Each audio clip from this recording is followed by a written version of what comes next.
Shugaban hukumar hana sha da fataucin miyagun ƙwayoyin NDLEA Janar Buba Marwa mai ritaya ya bayyana cewa sai dukkanin al'umma sun haɗa hannu wajen ɗabbaka matakan da za su taimaka wajen kawar da ɗabi'ar shaye-shayen a tsakanin al'umma da ke neman rusa rayuwar matasa waɗanda ke zamowa manyan gobe.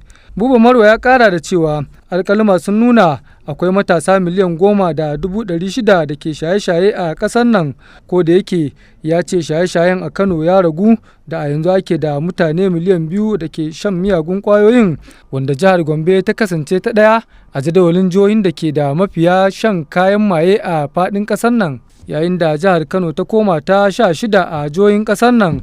Komawar Kano ta 16 a jihohin da ke shaye-shaye a ƙasar nan ba abin a sassauta yaƙi da ɗabi'ar ba ne, duba da yawan masu shaye-shayen kayan mayen a cewar Buba Marwa. A cewarsa duk wasu ayyukan ta'addanci da ake aikatawa a ƙasar nan na da nasaba da shan miyagun ƙwayoyi.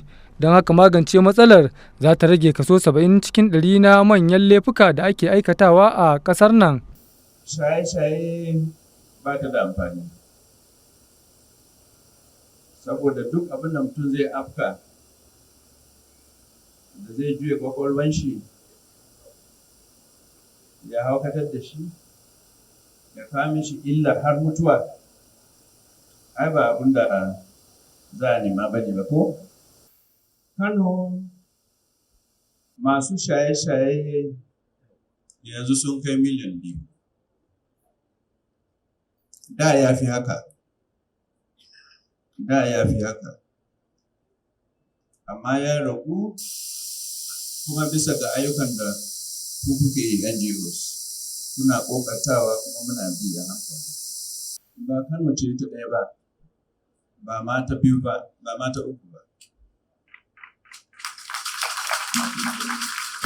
Amma ba wai cewa nike koma kwanta ba komai ya daidai a Kano, ba haka bane. Har yanzu dai dole mu ƙara himma. Misali a Arewa, Gombe ita ce number 1 state na drug use saboda tana da prevalence na 23%. To akwai wasu jihohi da suka fi Kano. Kano is 16% prevalence. A cewar Buba Marwa, a tsawon watanni 7 da yana shugabantar hukumar sun sami nasarar kame kayan maye da nauyinsu ya kai kilogiram miliyan 2 tare da kama mutane 1,600 da ake zargi, wanda ya ce ya zama wajibi a wayar da kan al'umma tun daga tushe kan wannan matsala. Isa Likita shine kwamandan hukumar NDLEA a jihar Kano. Ya bayyana dalilan shirya taron na masu ruwa da tsaki a Kano. Mun ba da dama ne saboda waɗanda duke da ruwa da tsaki a hana sha da miyagun fatauci da shaye-shaye a nan jihar Kano su samu damar zantawa da shi shugaban hukumar NDLEA gaba ɗaya. Shi yasa muka haɗa hannu da Lespada muka shirya wannan bukin. So yanzu in kan lura duk wanda ke da ruwa da tsaki a hana sha da fataucin miyagun kwayoyi a jihar Kano yana nan.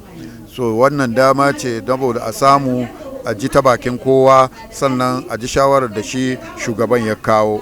Da take karin haske kan abin da ake so a cimma a taron da kuma gudunmawar da al'umma ya kamata su bayar don samun nasarar kawar da matsalar shaye-shaye a jihar Kano. Jagorar kungiyar Lespada da suka shirya taron ta yi tsokaci da cewa Ambassador Maryam Hassan ne ce shugaban kungiyar Lespada League for Societal Protection Against Drug Abuse. Wannan yaƙi ne da kowa ya shafi kowa a Kano, daga manya har ƙanana. A fito mu ce ba mu yadda ba inda ake sayar da kwayoyi, ai mun san su a unguwanni, an sani 'yan unguwa ne sun san gurin, don haka a ce ba a yadda ba. Ai akwai unguwannin da suka yi haka, suka ce su ba su yadda ba, suka hana shaye-shaye kuma aka daina. Ana ta sayar da kwayoyi suka ce ba za su yadda ba kuma aka daina. Don haka ai wannan kowa ya shiga gidajensu, unguwanni, kowa a abin nan a hana wannan shaye-shaye. Kuma yara matasa da ake ganin su suna zaune ba sa komai, sai dai kai ka yi wanka ka fita ka bar naka 'ya'yan ko ka samo musu aiki, amma nan 'yan unguwa suna nan suna zaman majalisa. Wallahi sai 'yan unguwa sun tayar, manyan unguwa a farka, a taimaka a samo wa 'ya'ya aiki, ba lalle sai aikin gwamnati ba. A taron wanda ya kunshi jami'an hukumomin gwamnati da kungiyoyi masu zaman kansu, an fito da shawarwari da za su taimaka wajen magance matsalar shaye-shayen a jihar Kano, da suka haɗar da kira ga malaman addinai kan wa'azantarwa a mambarinsu da kuma haɗuwar iyaye da masu unguwanni kan magance matsalar tun daga gidaje, da ɗauke kasuwar 'yan magani daga kasuwar Sabon Gari, da samar da ƙarin cibiyoyin seta kwakwalen masu shaye-shaye a jihohin ƙasar nan. Mai rahoto Yusuf Idris Gama a labaran Rahama.